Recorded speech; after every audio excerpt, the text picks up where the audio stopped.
యేసు మరి ఏ ఉత్తరము చెప్పలేదు. మార్కు సువార్త 15వ అధ్యాయము 5వ వచనము. రక్షకుడు తన మీద అతి నికృష్టంగా నేరారోపణ చేసే మనుషులకి ఏ జవాబు ఇవ్వకపోవడం. ఈ దృశ్యం కంటే హృద్యమైన దృశ్యం బైబిల్లో మరోటి లేదు. తన దివ్యశక్తితో ఒక్క మాటతో వాళ్ళందరినీ తన పాదాల దగ్గర సాష్టాంగపడేలా చేయగల సమర్థుడే ఆయన. అయినా వాళ్ళ ఇష్టం వచ్చింది వాళ్ళని చేయనిచ్చాడు.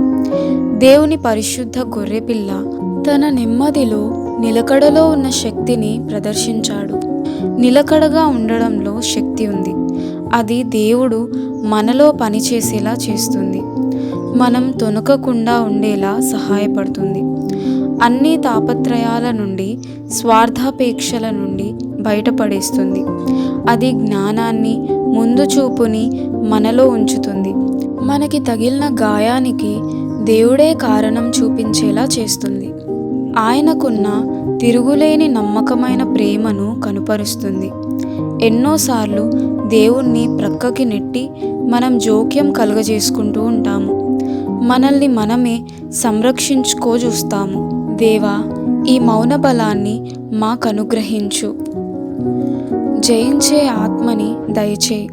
ఈ భూమిపై అగ్ని సంఘర్షణ అంతమైన తరువాత మంచు ముత్యాలను, సంధ్యారునిమను, మందమారుతాన్ని, గొర్రెపిల్లను, సాత్వికం ఉట్టిపడుతున్న పావురాన్ని జ్ఞాపకం చేసుకున్నట్టు మమ్మల్ని జ్ఞాపకం చేసుకుంటారు.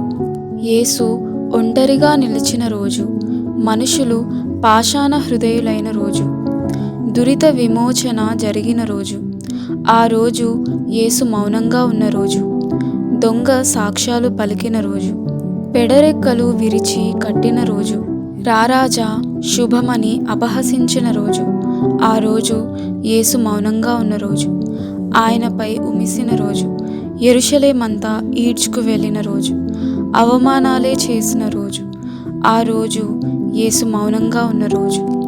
మిత్రమా, చీటికి మాటికి ప్రతి చిన్నదానికి చిర్రుబుర్రులాడుతున్నావా?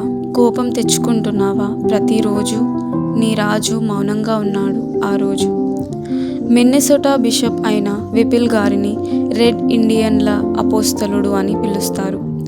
ఆయన ఈ మాటలు చెప్పాడు: నా అభిప్రాయాలను వ్యతిరేకించే వాళ్ళలో సైతం దేవుడిని చూడగలగడానికి నాకు 30 సంవత్సరాలు పట్టింది.